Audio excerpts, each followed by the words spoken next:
Bonjour tout le monde, alors j'attendais le moment idéal pour vous parler de ce magnifique coup de cœur, un coup de cœur terrifiant parfois, un peu glaçant, mais alors incroyablement passionnant et j'ai adoré ce livre.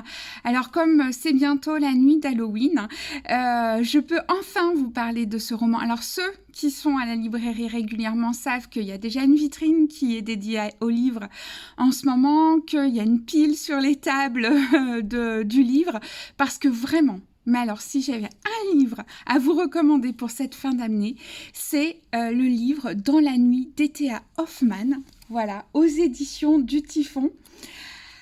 Alors, Hoffmann, c'est l'auteur du réalisme fantastique, celui qui a inspiré des noms comme Edgar Allan Poe.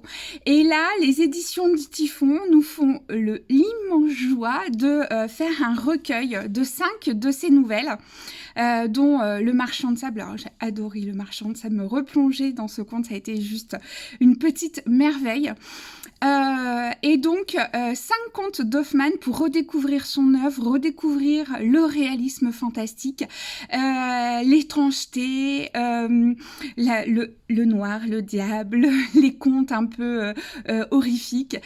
C'est vraiment génial. Et alors, en plus, c'est un livre qui est juste magnifique. Donc, c'est un livre cartonné, sérigraphié, avec des illustrations. Alors, on a des illustrations de Tristan Bonnemain à l'intérieur du livre. Alors, je vais vous en montrer. Hop, hop, hop, je tombe dessus, voilà. À l'intérieur du livre, pour souligner en fait l'univers d'Hoffmann, des illustrations magnifiques. J'ai des petites cartes aussi qui m'ont été remises par les éditions. Donc voilà, pour vous donner une petite idée des illustrations que vous trouvez à l'intérieur. Il est magnifique, ce livre. Si vous aimez le travail des éditions du Typhon, on en a beaucoup parlé, avec Le Chien Noir notamment. Vous savez que c'est vraiment une édition que je suis avec bonheur.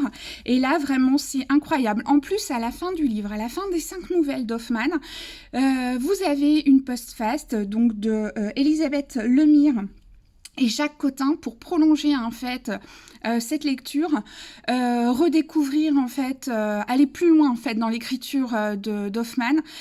J'ai trouvé que c'était passionnant et que c'était vraiment une très très bonne idée d'avoir mis ces postfaces parce que vraiment ça nous permet d'avoir vraiment une deuxième lecture des cinq nouvelles qu'on a pu lire. Voilà, c'est traduit par Philippe Forget, c'est aux éditions du Typhon, c'est Dans la nuit d'E.T.A. Hoffmann et je n'ai qu'un conseil, faites-vous un peu peur et profitez de cette lecture.